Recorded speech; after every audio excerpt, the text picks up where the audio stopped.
आप सभी का स्वागत है सांख्य ज्ञान के इस गहन विश्लेषण में। देखिए, आज हम एक ऐसी ध्यानपूर्ण यात्रा पर निकलने वाले हैं ना, जो महज किताबों या शब्दों से बहुत आगे की बात है। हम लोग अक्सर ज्ञान की बात करते हैं, है ना? लेकिन क्या वो ज्ञान सच में हमारे भीतर उतरा है? आज हम इसी गहरे विषय की तह तक जाने वाले हैं। तो सबसे बड़ा और कह सकते हैं कि ज्वलंत प्रश्न यही है, क्या किसी आध्यात्मिक सत्य को सिर्फ जान लेना उसे जीने के बराबर है? सोचिए इस बारे में। हमारे पास बहुत सारी बौद्धिक जानकारी होती है, हमने शास्त्र पढ़ लिए, कई सारे मंत्र भी रट लिए, लेकिन क्या सिर्फ जानकारी होना और उस सत्य को हर पल हर सेकंड अनुभव करना, क्या ये दोनों एक ही बातें हैं? बिल्कुल नहीं।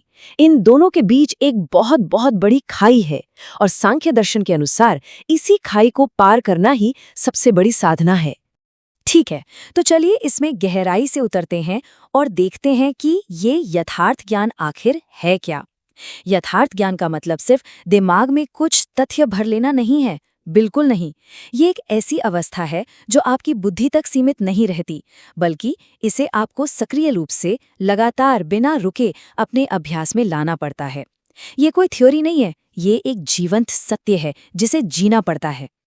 और इस यथार्थ ज्ञान को जीने की जो सबसे बुनियादी नींव है ना, वो है आत्मस्मृति। इसका बड़ा ही सीधा सा मतलब है अपनी आत्मा का लगातार और अटूट बोध। सांख्य दर्शन कहता है कि एक साधक का अंतिम लक्ष्य सिर्फ ये नहीं है कि वो दिन में कुछ पल ध्यान में बैठे और आत्मा को याद कर ले। नहीं, असली लक्ष्य तो ये है कि ये स्मृति, ये बोध हर पल चलते फिरते काम करते हुए भी आपके भीतर पूरी तरह से जागृत रहे। और ये बात इस अंतर को बहुत ही शानदार तरीके से दर्शाती है। एक तरफ है हमारा बौद्धिक ज्ञान, जैसे कि 2 दूनी 4 होता है। अब ये हमें याद तो रहता है, लेकिन क्या हम 24 घंटे इसके बारे में सोचते हैं? नहीं ना। जब कोई पूछता है तब हम इसे अपने दिमाग से निकालकर बता देते हैं। लेकिन दूसरी तरफ है निरंतर बोध, जिसे एक हमेशा चमकते हुए सूर्य की तरह बताया गया है। अब सूरज को चमकने के लिए किसी के पूछने का इंतजार थोड़े ही करना पड़ता है, वो तो 24 घंटे मौजूद है। सांख्य शिक्षाएं यही कहती हैं कि आत्मस्मृति भी बिल्कुल उसी शाश्वत सूर्य की तरह लगातार होनी चाहिए।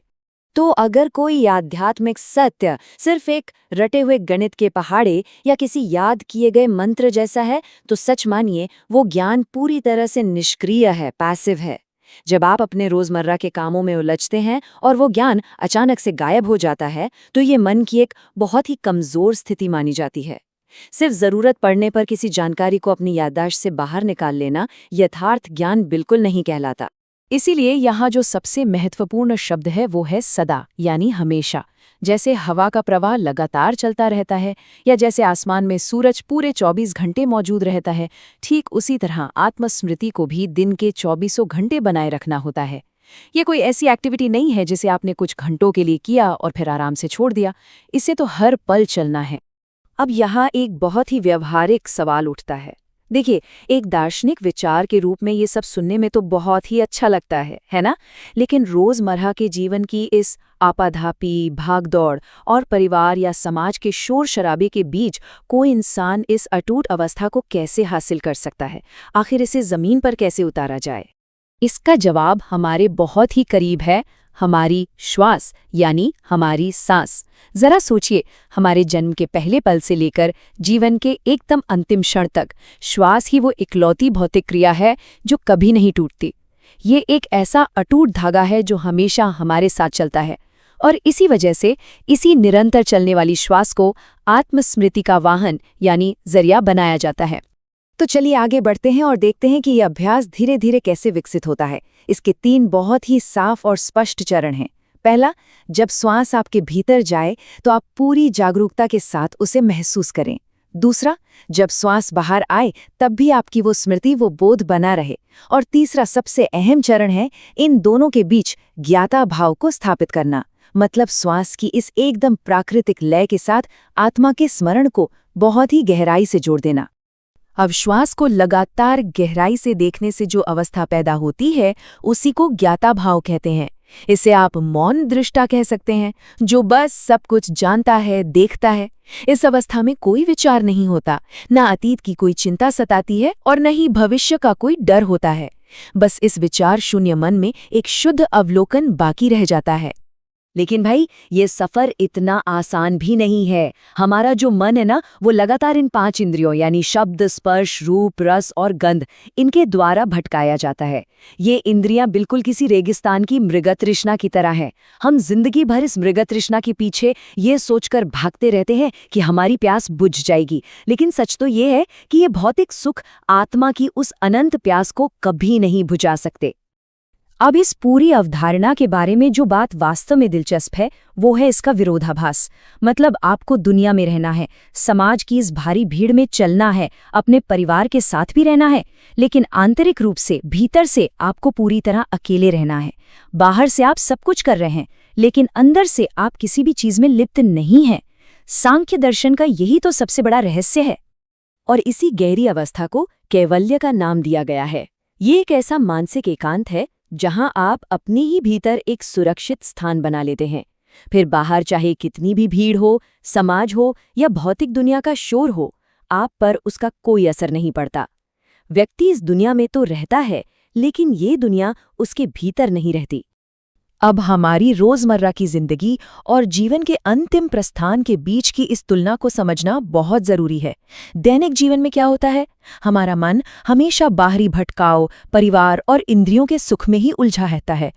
लेकिन जरा सोचिए, जब जीवन का वो अंतिम प्रस्थान आता है, जब ये शरीर छूट रहा होता है, तब ये सारा बाहरी फोकस किसी काम नहीं आता। सांख्य दर्शन स्पष्ट कहता है कि उस आखिरी समय में सिर्फ आपका वो आंतरिक एकांत यानी कैवल्य और वो मौन दृष्टा ही आपके काम आता है। तो चलिए देखते हैं कि एक साधक की ये पूरी विकास यात्रा आखिर आगे कैसे बढ़ती है। पहले दिन आपके पास सिर्फ एक बौद्धिक समझ आती है, फिर कुछ महीनों की प्रैक्टिस के बाद आपकी श्वास के साथ ये स्मृति जुड़ना शुरू हो जाती है। इसके बाद सालों के लगातार अभ्यास से कैवल्य यानी वो आंतरिक एकांत पूरी तरह से सध जाता है। और अंत में जब ये सब सध जाता है ना, तब जीवन के एकदम अंतिम क्षण में उस परम शांति का अनुभव होता है।